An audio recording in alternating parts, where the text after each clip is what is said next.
അസ്സലാമു അലൈക്കും വറഹ്മത്തുള്ളാഹി വബറകാതുഹു. മുഅ്മിനീങ്ങൾ, നമ്മുടെ ഇബാദത്തുകളിലെ വളരെ പ്രധാനപ്പെട്ട ഒരു ഇബാദത്താണല്ലോ ഖുർആൻ ഓതുക എന്നുള്ളത്. അത് ചെറിയ വിഷയമൊന്നുമല്ല. ധാരാളം ഖുർആൻ ഓതിയാൽ നമ്മളെ ജീവിതത്തിൽ ധാരാളം റഹ്മത്തുകളും ബർക്കത്തുകളും എല്ലാവിധത്തിലുള്ള സന്തോഷങ്ങളും ഖുർആൻ നമ്മുടെ ജീവിതത്തിൽ കൊണ്ടുവരും. പക്ഷേ ആ ഖുർആൻ ഓതുന്ന രീതിയിൽ ഓതണം. ആ ഖുർആൻ ഷരീഫ് ഓതുമ്പോൾ നാം പല കാര്യങ്ങൾ ശ്രദ്ധിക്കേണ്ടതുണ്ട്. അതുമായി ബന്ധപ്പെട്ട് ഇമാം ഗസാലി റളിയല്ലാഹു അൻഹു നമ്മെ ഓർമ്മപ്പെടുത്തുന്നു. ഖുർആൻ ഓതുന്ന സമയത്ത് കേവലം നാക്കിലൂടെ ഖുർആൻ ഓതുക എന്ന് മാത്രമല്ല, ഒരു 3 അവയവത്തിന് 3 കാര്യങ്ങൾ ശ്രദ്ധിച്ച് ഓതിയാലേ ആ ഖുർആൻ യഥാർത്ഥത്തിലുള്ള ഒരു ഖുർആൻ ഓത്ത് ആവുകയുള്ളൂ. നമ്മുടെ നാക്കിലൂടെ നാം ഖുർആൻ ഓതുന്നു. ആ സമയത്ത് നാം ശ്രദ്ധിക്കേണ്ട കുറേ കാര്യങ്ങളുണ്ട്. അതേ സമയത്ത് നാം ഖുർആൻ ഓതുന്ന സമയത്ത് നമ്മുടെ ചിന്തകൾ, അവിടെയും നാം കുറേ കാര്യങ്ങൾ ശ്രദ്ധിക്കേണ്ടതുണ്ട്. അതേപോലെ തന്നെയാണ് ഖുർആൻ ഓതിയതുകൊണ്ടുള്ള നമ്മുടെ കൽബിൽ ഉണ്ടാകേണ്ട മാറ്റങ്ങൾ, അതും നാം ശ്രദ്ധിക്കേണ്ടതുണ്ട്. ഈ 3 കാര്യങ്ങൾ ഒത്തുവന്നാലേ ഒരാളുടെ ഖുർആന് കൊണ്ടുള്ള പ്രതിഫലം, ഖുർആന് കൊണ്ടുള്ള കിട്ടേണ്ട ആ കിട്ടലുകളൊക്കെ കിട്ടുകയുള്ളൂ എന്ന് ബഹുമാനപ്പെട്ട ഇമാം ഗസാലി റളിയല്ലാഹു അൻഹു നമ്മെ ഓർമ്മപ്പെടുത്തുകയാണ്. എന്താണ് ബഹുമാനപ്പെട്ടവർ പറയുന്നു? ഫഹദ്ദുൽ ലിസാനി, ഒരാൾ ഖുർആൻ ഓതുന്ന സമയത്ത് നാവ് കൊണ്ട് ചെയ്യേണ്ട ജോലി എന്താണ്?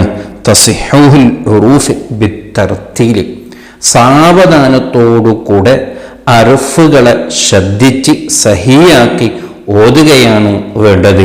പലപ്പോഴും നാം ഖുർആൻ ഓതുന്നു, പക്ഷേ മഖ്റജ് എന്താണെന്നോ തജ്വീദിന്റെ നിയമം എന്താണെന്നോ അതൊന്നും ശ്രദ്ധിക്കാതെ വെറുതെ ഇങ്ങനെ സ്പീഡിൽ ഓതിപ്പോകുന്നു. പലപ്പോഴും സ്പീഡിൽ ഓതിപ്പോകുന്ന സമയത്ത് ഒരിക്കലും പോലും അതിൻ്റെ പ്രതിഫലം കിട്ടുകയില്ല.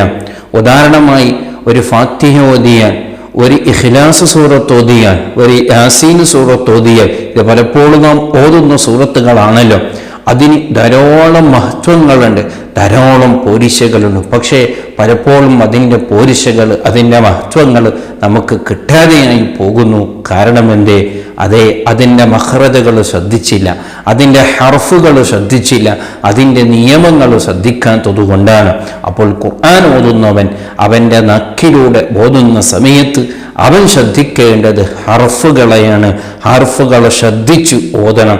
അതിൻ്റെ നിയമം അറിയുന്നില്ലെങ്കിൽ പഠിക്കണം. അതാണ് ബഹുമാനപ്പെട്ടവർ നമ്മെ ഓർമ്മപ്പെടുത്തും. രണ്ടാമതായി ബഹുമാനപ്പെട്ടവർ പറയുന്നു, വഹദ്ദുൽ അഖ്ലി, നമ്മുടെ ബുദ്ധി, നമ്മുടെ ചിന്ത ഖുർആൻ ഓതുന്ന സമയത്ത് അതിലേക്കുള്ള ജോലി എന്താണ്? തഫ്സീറുൽ മആനി, ഖുർആൻ ഇങ്ങനെ ഓതുന്ന സമയത്ത് അതിൻ്റെ തഫ്സീറുകളിൽ നാം കടന്നു പോകണം. അപ്പോഴേ ആ ഖുർആനിൻ്റെ രസം കിട്ടുകയുള്ളൂ, ഖുർആനിൻ്റെ ആ മാധുര്യം നമ്മുടെ കൽബിലേക്ക് വരികയുള്ളൂ. അതിൻ്റെ തഫ്സീറുകളിലേക്ക് നാം കടന്നു പോകണം. അതിനെക്കുറിച്ച് വിവരമില്ലാത്തവരെന്താ ചെയ്യേണ്ടത്? ഇന്നൊക്കെ അതിനെക്കുറിച്ച് പഠിക്കാനുള്ള എല്ലാ അവസരങ്ങളുണ്ട്. എത്രയോ സമയങ്ങൾ നമ്മളൊന്ന് വേസ്റ്റായി പോവുകയാണ്.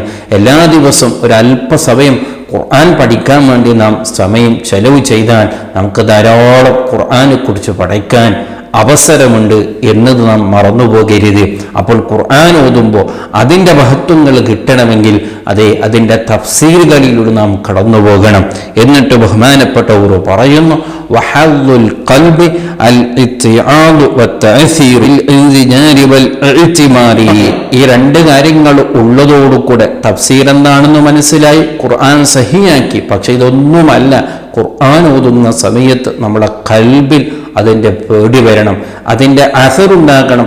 ഖുർആൻ പഠിപ്പിക്കുന്നത് എന്താണെന്ന് മനസ്സിലാക്കി കൽബിൽ അതിലൊരു മാറ്റമുണ്ടാകുന്ന രീതിയിൽ ഖുർആൻ ഓതണം. മൊത്തത്തിൽ പറഞ്ഞാൽ നല്ല ശ്രദ്ധിച്ച് സാവധാനത്തോടുകൂടെ എത്രമാത്രം നമുക്കതിനെ മനസ്സിലാക്കി ഓതാൻ കഴിയുമോ അത്രമാത്രം അതിനെ മനസ്സിലാക്കി ഓതി, ആ ഓതിയതിൻ്റെ അസർ, അതിൻ്റെ ആ ഫലം നമ്മളെ കൽബിൽ കിട്ടുന്ന രീതിയിൽ ഓതിയാൽ തീർച്ചയായിട്ടും അതിൻ്റെ മഹത്വം ചെറുതൊന്നുമല്ല. ധാരാളം മഹത്വങ്ങളാണ്, ധാരാളം പോരിശങ്ങളാണ്. ഖുർആൻ ഒരു അത്ഭുതം തന്നെയാണ്. ഇത്രമാത്രം പോരിശുള്ള ഖുർആൻ ഒരിക്കലും പോലും നാം പാഴാക്കരുത്. ഇതിനുമായി ബന്ധപ്പെട്ട് എന്തൊക്കെയാണോ ഇതിനെ ശരിപ്പെടുത്താൻ നാം പഠിക്കേണ്ടത്, മനസ്സിലാക്കേണ്ടത്, അതൊക്കെ മനസ്സിലാക്കി പഠിച്ച് ധാരാളം ഖുർആൻ ഓതുന്നവരാകണം. എന്നാലേ അതിൻ്റെ പൂർണ്ണമായ പ്രതിഫലം നമ്മൾക്ക് കിട്ടുകയുള്ളൂ. ആ പൂർണ്ണമായ പ്രതിഫലം കിട്ടുന്നവരിൽ അള്ളാഹു നമ്മെ പെടുത്തുമാറാവട്ടെ. അസ്സലാമു അലൈക്കും വറഹ്മത്തുള്ളാഹി വബറകാതുഹു.